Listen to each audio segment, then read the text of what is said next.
নিজের বর্তমান পরিস্থিতি থেকে সম্পূর্ণই অনভিজ্ঞ। ঘুটঘুটে অন্ধকারে শুয়ে শুয়ে আশেপাশের শব্দ শুনে চারপাশে কি কি হচ্ছে তা বোঝার চেষ্টা করছিল। যেখানে সে শুয়েছিল সেই স্থানটি ছিল শক্ত আর খসখসে, ঠিক যেমন অমসৃণ শিরিষ কাগজের মতো। সে খুবই আনকমফোর্টেবল পজিশনে পড়েছিল, এইটুকুই সে বুঝতে পারছিল। এ কি রক্ত? তার মুখে অদ্ভুত একটা ধাতব স্বাদের অনুভূতি হচ্ছিল। আশেপাশের মানুষগুলোর কথোপকথনও তার কাছে ঘোলাটে হয়ে যাচ্ছিল। সে শুধুমাত্র তিনটি শব্দই শুনতে পাচ্ছিল: অ্যাক্সিডেন্ট, পালস আর অ্যাম্বুলেন্স।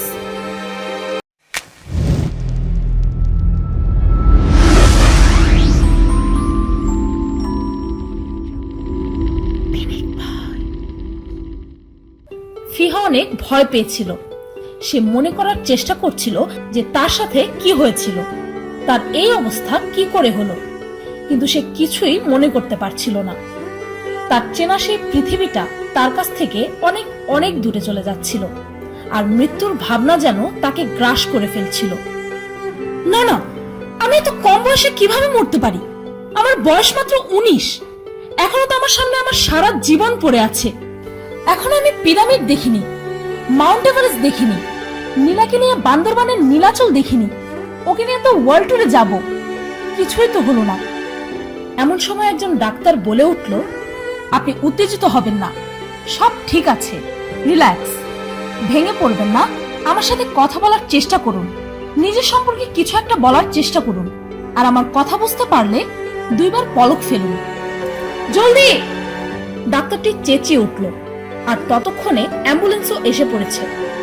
না না, আমি এভাবে মরতে পারি না, আমাকে কেউ বাঁচাও, আমি বাঁচতে চাই, সে চিৎকার করে বলে উঠল। কিন্তু কেউ তার মনের সেই চিৎকার শুনতেই পারল না। ফিহা কানাডা থেকে সফটওয়্যার ইঞ্জিনিয়ারিং করেছিল। সে ও তার গার্লফ্রেন্ড নীলার সম্পর্ক আজ প্রায় 5 বছর। ফিহা ভেবেছিল যে সে একটি ভালো বেতনের চাকরি পেয়ে সেটেল হয়ে যাবে, তখন সে নীলাকে বিয়ে করবে, ওকে নিয়ে ওয়ার্ল্ড ট্যুরে যাবে। কিন্তু শত চেষ্টার পরেও সে তার মনের এই কথাগুলো বলতে পারছিল না, এমনকি সে তার চোখের পলকও ফেলতে পারছিল না। ফিহার ব্লাড প্রেশার কমতে শুরু করলো। অ্যাম্বুলেন্স থেকে বের করা হলে অনেকগুলো ডাক্তার ও নার্স তার দিকে ছুটে আসলো। ডাক্তাররা ইলেকট্রিক শকের মাধ্যমে ফিহার প্রাণ বাঁচানোর অপ্রাণ চেষ্টা করতে লাগলো। ওর চোখের সামনে আলো আর অন্ধকারের এক অদ্ভুত খেলা চলছিল। আঙুলগুলো ঠান্ডা ও অবশ হয়ে আসছিল, আর আস্তে আস্তে তার সম্পূর্ণ শরীর শক্ত হয়ে যাচ্ছিল। আমাকে কি এভাবেই মরতে হবে? আমার জীবনের এত স্বপ্ন, সেগুলো কি মিথ্যে আশা ছিল? আচ্ছা, আমার মৃত্যুর 2 বছর পর কি সবাই আমাকে ভুলে যাবে? আমাকে শেষবারের মতো দেখতে এসে সবাই কি বলা বলি করবে? কার অ্যাক্সিডেন্টে মারা যাওয়া একটি ছেলের কথা বলবে তারা? আমার সাথে কেন এমন হলো? সৃষ্টিকর্তা কেন আমাকে সাহায্য করলো না? কি হবে আর এসব ভেবে? এতক্ষণে হয়তো আমার হার্টবিট বন্ধ হয়ে গেছে, আর আমার ব্রেনে অক্সিজেনের অভাব অনুভব করছি। আমি ঘুমিয়ে পড়ছি। কিন্তু এ ঘটনায় ফিহা মারা যায়নি, তার পরিবর্তে সে কোমাতে চলে যায়।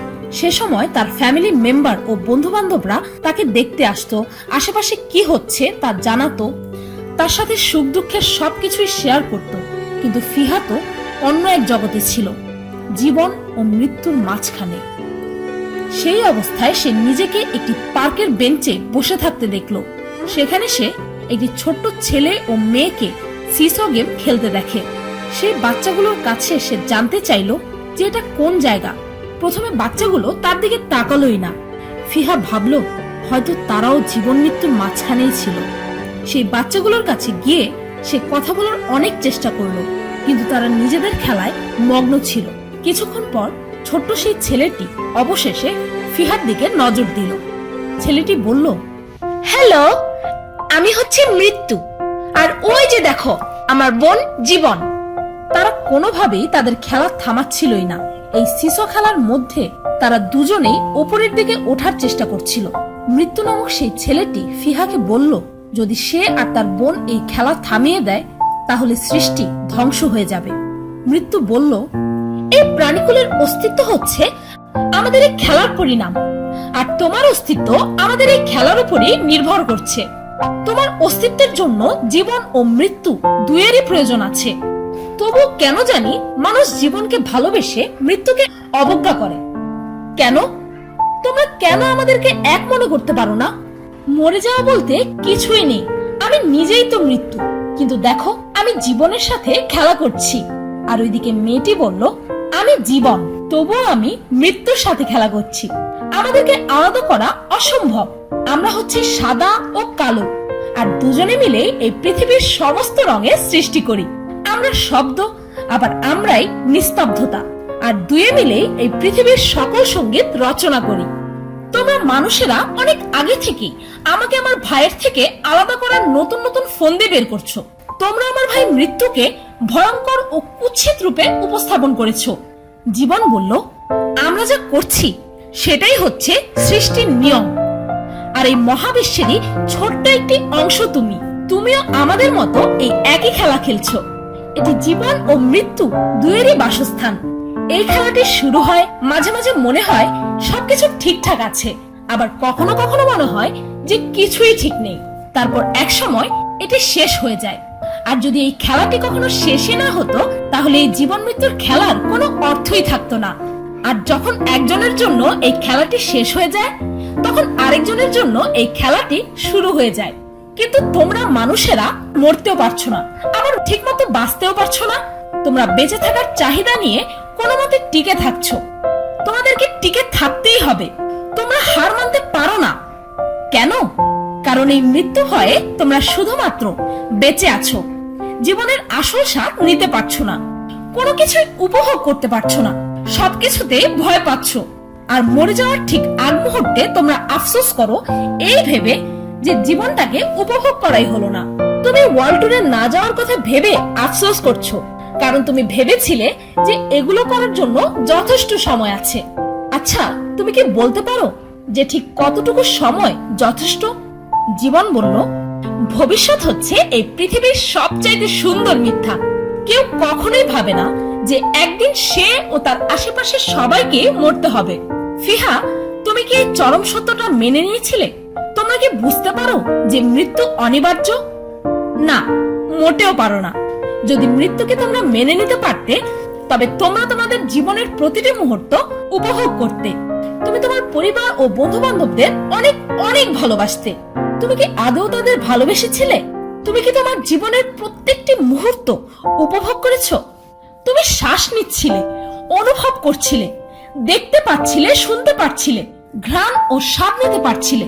বেঁচে থাকার সুযোগ ছিল তোমার কাছে, কিন্তু তুমি এর মূল্যই বুঝতে পারোনি। ভবিষ্যতের নেশায় মগ্ন হয়ে জীবনটাকে অবহেলা করেছো। একবার ভাবো তো, সময় হারালে কোন সমস্যার সমাধান হয়? কখনো কি এটা তোমার সাথে হয়েছে? জীবন ও মৃত্যুর এই কথাগুলো শুনে ফিহা কান্নায় ভেঙে পড়ল। আর জীবনটাকে উপভোগ না করার জন্য ও মৃত্যু ভয় পাওয়ার জন্য আফসোস করতে লাগলো। সে যখন জীবন আর মৃত্যুকে সিসো খেলতে দেখলো, তখনই জীবন মৃত্যুর খেলা সে বুঝতে পারলো। জীবন ও মৃত্যু কারো পক্ষে নিয়ন্ত্রণ করা সম্ভব না, কিন্তু মৃত্যু ভয় পাওয়ার অর্থ হচ্ছে জীবনটাকে ভয় পাওয়া। ছোট্ট সেই ছেলে ও মেয়েটি তাকে দুইটি অপশন দিয়েছিল। হয়তো সে কোমা থেকে উঠে জীবন ফিরে পাবে, নতুবা এখনই সবকিছু ছেড়ে তাকে মরতে হবে। ফিহা জীবনকে বেছে নিল। বাচ্চা দুটো ফিহাকে বলল যে তাদের সাথে এই কথোপকথন ফিহার মনে থাকবে না, কিন্তু তার মনে প্রশান্তি আসবে। এখন থেকে মৃত্যু প্রতিবার তাকে মনে করিয়ে দেবে যে যাই হোক না কেন, শেষে সবকিছু ঠিক হয়ে যাবে। আর যদি কখনো তাকে মৃত্যু ভয় গ্রাস করতে নেয়, তবে সে মৃত্যুকে সাদরে গ্রহণ করে নেবে। সে আর কখনোই মৃত্যুকে খারাপ চোখে দেখবে না, বরং প্রকৃতির একটি উপহার হিসেবে গ্রহণ করে নেবে। সারা জীবন সে যে ব্যাপারগুলোকে ভালোবাসত, সেগুলোকে ছেড়ে আনন্দ, ভালোবাসা ও মৃত্যুর স্বাদ নিতে যাবে। সে বুঝতে পারবে যে জীবনের জন্য মৃত্যুর গুরুত্ব কত বেশি। সে বুঝতে পারবে যে মৃত্যুই জীবন।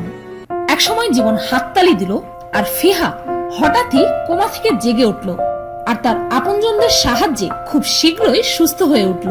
ফিহা একসময় তার গ্রাজুয়েশন কমপ্লিট করলো, আর নীলাকে নিয়ে পিরামিড দেখলো, মাউন্ট এভারেস্টে গেল, ওয়ার্ল্ড ট্যুরে গেল, আর দুজনে বিয়ে করলো। 72 বছর বয়সে মৃত্যুশয্যায় বৃদ্ধা নীলার হাত ধরল ফিহা। নীলার মৃত্যুর পর ফিহা তাদের স্বপ্ন পূরণে পাহাড়ের চূড়ায় বসে নীলার স্মৃতি বুকে নিয়ে সূর্যাস্ত দেখল, আর সে অশ্রুসিক্ত চোখে নীলাকে বিদায় জানালো। বাড়ি ফিরে সে পাশের পার্কের বেঞ্চে বসে পড়ল।